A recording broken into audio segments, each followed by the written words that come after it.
1937年全面抗战爆发时，日本曾公然宣称3个月灭亡中国。如今听来，这项天方夜谭的狂妄口号，在当时却并非随口吹嘘，而是日军基于自身实力做出的底气十足的预判。彼时的日本早已不是近代史上那个被列强扣关的岛国，经明治维新半个多世纪发展，再加上对朝鲜、中国东北等地的资源掠夺与军事扩张，已建成规模化、标准化的军工体系。不仅拥有能自主研发步枪、机枪、火炮乃至坦克的完整军工体系，海军方面也能自主生产舰载机、战列舰等装备，军事工业综合实力在亚洲遥遥领先，即便在世界范围也能与英法等老牌帝国比肩。日军更建立了完善的现代化军事制度，在日常训练中，常备师团士兵每月实弹射击不少于150发，训练周期长达6至12个月，涵盖精度射击、枪械保养、班组协同作战等内容，甚至模拟夜间突袭、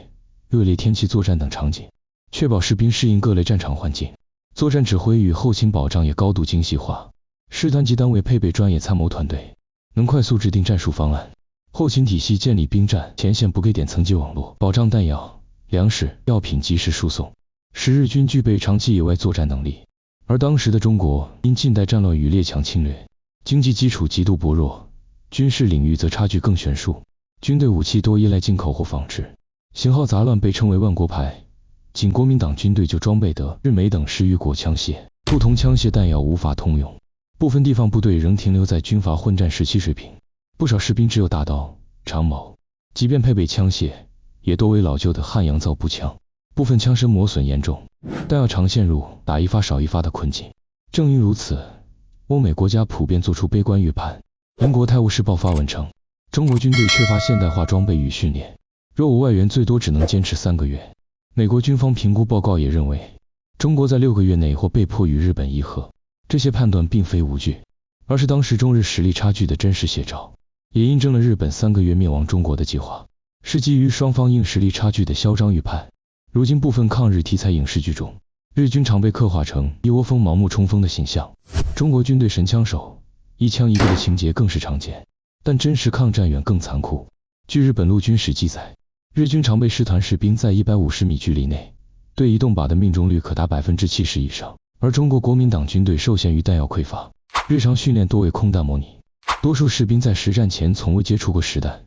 即便到了战场，每名士兵也仅能分到10来发子弹。这种训练与补给的巨大差距下，战场常出现中国军队多枪难击中一人，日军一枪便能放倒1名士兵的残酷场景。日军更有成熟的战术体系，其编制设计也为战术落地提供了支撑。甲级师团满编兵力约 2.8 万人，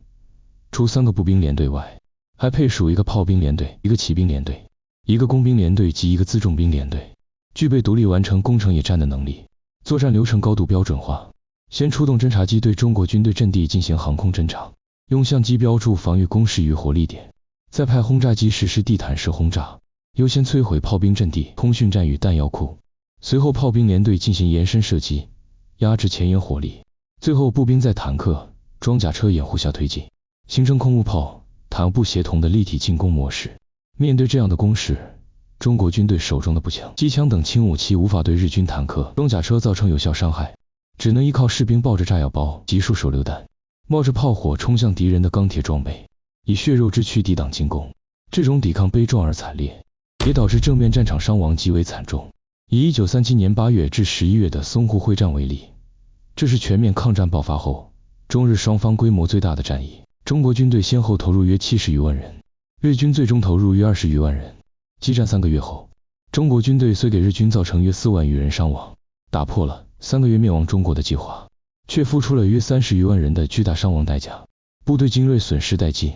最终因实力悬殊被迫撤退，上海随之沦陷。不久后，南京失守，日军在城内展开长达6周的血腥屠杀，30余万手无寸铁的平民与放下武器的士兵惨遭杀害，酿成震惊世界的南京大屠杀惨案。或许有人认为中国军队擅长拼刺刀，能在白刃战中占据优势，但历史事实同样残酷。日军将拼刺视为武士道精神的核心体现，士兵每天需进行2小时以上的刺杀训练，涵盖突刺、防刺、格挡等动作，要求精准度与耐力并重。更关键的是，日军拼刺并非单人作战，而是以3至4人组成战术小组，一人正面牵制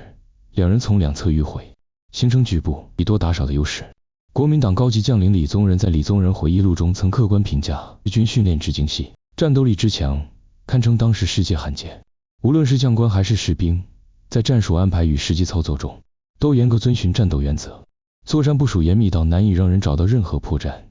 这番表述并非对敌人的吹捧，而是亲历抗战的将领对日军战斗力的真实认知。1941年12月，太平洋战争爆发后，日本被迫将中国战场的13个陆军师团调往太平洋战场，中国战场的压力才得以大幅减轻。但即便如此，中日军队在装备水平、单兵素质上仍有明显差距。中国军队虽获得部分美元装备，却仅能装备少数精锐部队。日军留在中国战场的一级丙级师团，虽兵员素质下降，但其战术体系与作战经验仍未失效。因此，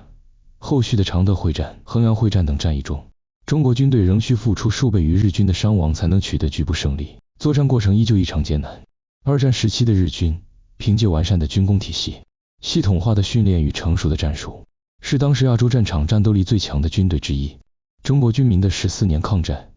是在实力悬殊的背景下，以一寸山和一寸血的顽强意志，靠着无数先烈的牺牲才最终赢得胜利的。